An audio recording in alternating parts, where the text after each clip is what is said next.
أعوذ بالله من الشيطان الرجيم. بسم الله الرحمن الرحيم. الرحمن علم القرآن خلق الإنسان علمه البيان الشمس والقمر بحسبان والنجم والشجر يسجدان والسماء رفعها ووضع الميزان ألا تطغوا في الميزان وأقيموا الوزن بالقسط ولا تخسروا الميزان والأرض وضعها للأنام فيها فاكهة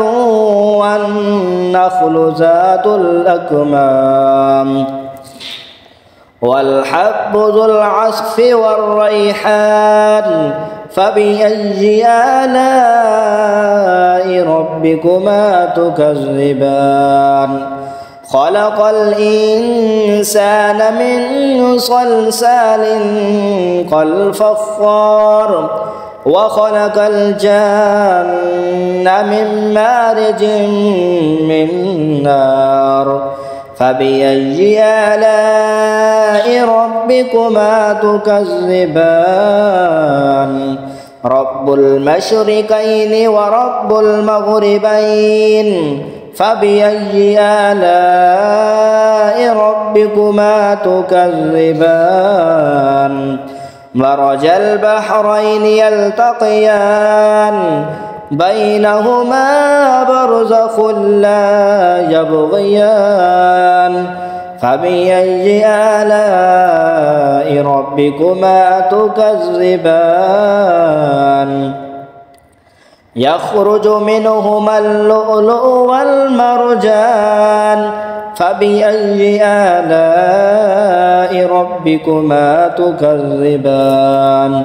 وله الجوار المنشآت في البحر كالأعلام فبأي آلاء ربكما تكذبان كل من عليها فان ويبقى وجه ربك ذو الجلال والإكرام فبأي آلاء ربكما تكذبان يسأله من في السماوات والأرض كل يوم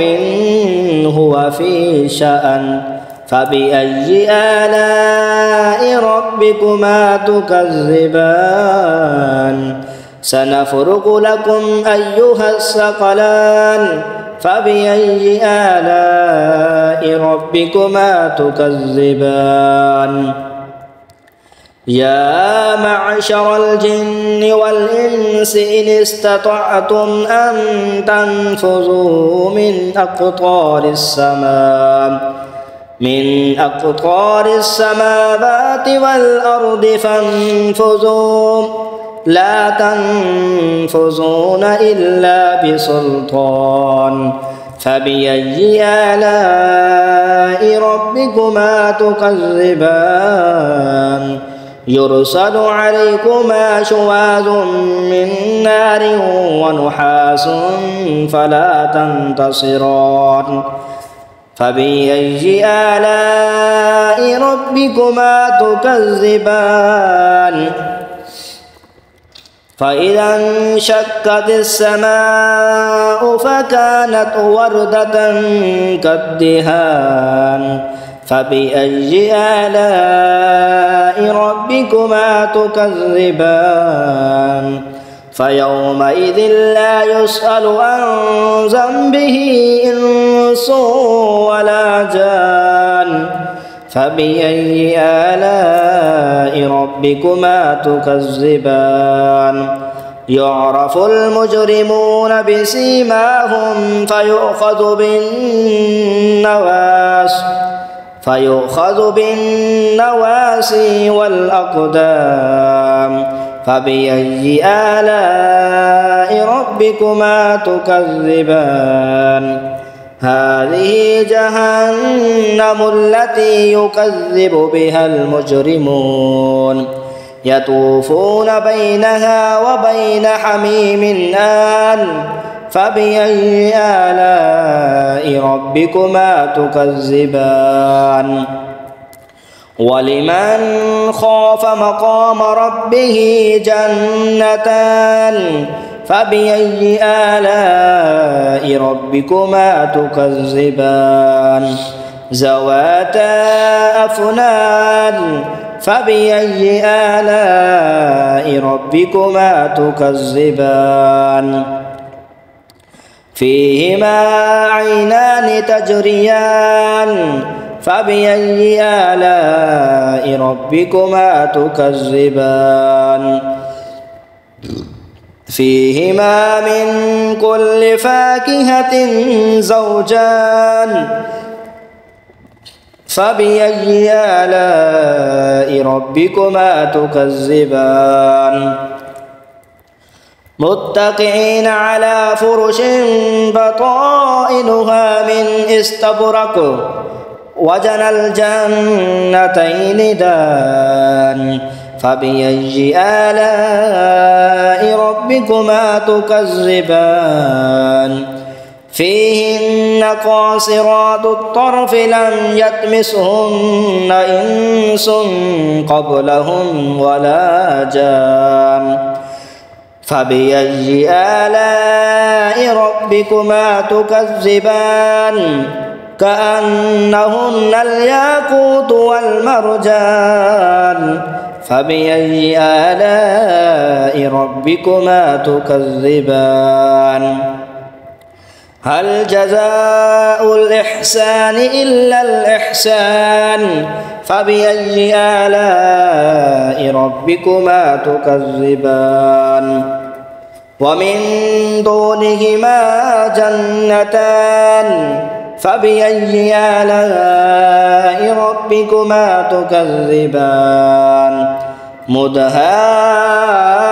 مدهامتان فبأي آلاء ربكما تكذبان فيهما عينان نضاختان فبأي آلاء ربكما تكذبان فيهما فاكهة ونخل ورمان فبأي آلاء ربكما تكذبان فيهن خيرات حسان فبأي آلاء ربكما تكذبان حور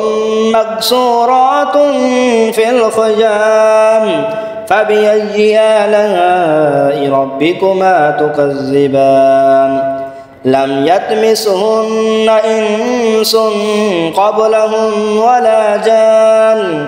فبأي آلاء ربكما تكذبان متكئين على رفرف خضر وأبقري حسان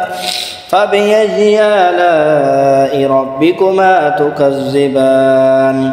تبارك اسم ربك ذي الجلال والإكرام آمنت بالله صدق الله العظيم.